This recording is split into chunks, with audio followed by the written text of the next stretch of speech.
লক্ষ্মীপুর সদর উপজেলাধীন ৭ নং বশিকপুর ইউনিয়নের সাবেক চেয়ারম্যান আবুল কাশেম জেহাদির নৃশংস নির্যাতনের ভয়াবহতার কাহিনী এখনও মানুষের শরীরে হিম ধরে যায়। শুধুমাত্র রাজনৈতিক বিরোধিতার কারণে ১৯৯৮ সালে পোদ্দার বাজার থেকে লক্ষ্মীপুর যাওয়ার পথে মিত্তেরহাট যাওয়ার রাস্তায় তৎকালীন ইউনিয়ন আওয়ামী লীগের গুরুত্বপূর্ণ নেতা নুরুল আমিন খানের দুই চোখ তুলে নেয় আবুল কাশেম জেহাদি ও তার লোকজন। পরে তাকে উদ্ধার করে লক্ষ্মীপুর সদর হাসপাতালে ভর্তি করা হয়। এ ঘটনায় মামলা করলে তাকে হত্যার হুমকি দেয় আবুল কাশেম জেহাদি। ২০১৭ সালে মৃত্যুর আগ পর্যন্ত নুরুল আমিন অন্ধত্বের অভিশাপ নিয়ে পৃথিবীতে প্রায় ২০ বছর মানবতর জীবনযাপন করেন।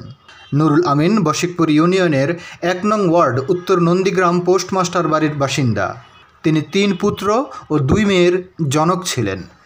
নুরুল আমিনের দুই চোখ তুলে নেওয়ার ৩ বছর পর ২০০১ সালে প্রথম রমজানে আরেক কালো রাত নেমে আসে পরিবারটির উপর।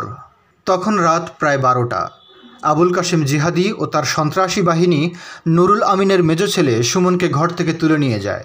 রামগঞ্জ উপজেলার ৮ নং করপাড়া ইউনিয়নের আজিমপুর পোলের গোড়ায় রাতভর চলে সুমনের উপর পৈশাচিক নির্যাতন। অচেতন সুমনের বগলের নিচে গুলি করে মৃত ভেবে ডান পা কেটে নিয়ে যায়। ভোরে স্থানীয় ইউপি সদস্য মোস্তফা মেম্বার থানায় খবর দিলে পুলিশ এসে সুমনকে উদ্ধার করে হাসপাতালে পৌঁছে দেয়। দীর্ঘ ২২ বছর ধরে জিহাদির অমানসিক নির্যাতনের ক্ষতচিহ্ন নিয়ে পঙ্গুত্বের জীবন কাটাচ্ছে সুমন। এতদিন ভয়ে সাংবাদিকদের কোনো তথ্য দিতে চায়নি। ২ মেয়ে সুমাইয়া ও নুহাকে নিয়ে মানবতর জীবনযাপন করছে পঙ্গু সুমন। এদিকে কাশেম জেহাদির গ্রেপ্তারের দাবিতে উত্তাল বশিকপুর।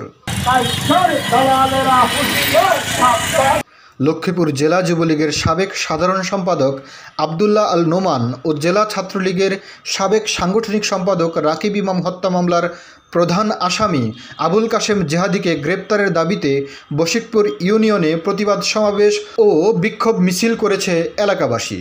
পাশি পাশি পাশি চাই খুনি কাইসার পাশি চাই খুনি কাইসার পাশি চাই পাশি পাশি পাশি চাই action action direct action direct action action action. সমাবেশে বক্তব্য রাখেন ইউনিয়ন আওয়ামী লীগের সভাপতি আমির হোসেন।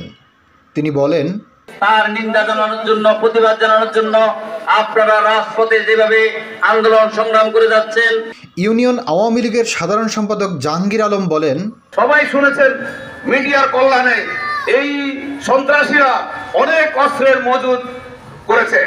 ইউপি চেয়ারম্যান মাহফুজুর রহমান বলেন, আমরা চাচ্ছি এই লক্ষ্মীপুর উত্তর অঞ্চলে আর কোনো সন্ত্রাসী যেন উত্থান না হয়, আর কোনো বাহিনী যেন এই অঞ্চলে সৃষ্টি হতে না পারে, সেই জন্য প্রশাসনের দৃষ্টি আকর্ষণ করছি।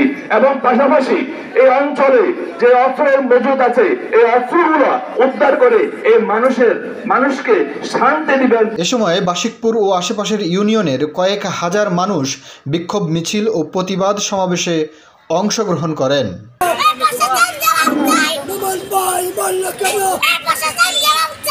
প্রশাসন জবাব চাই।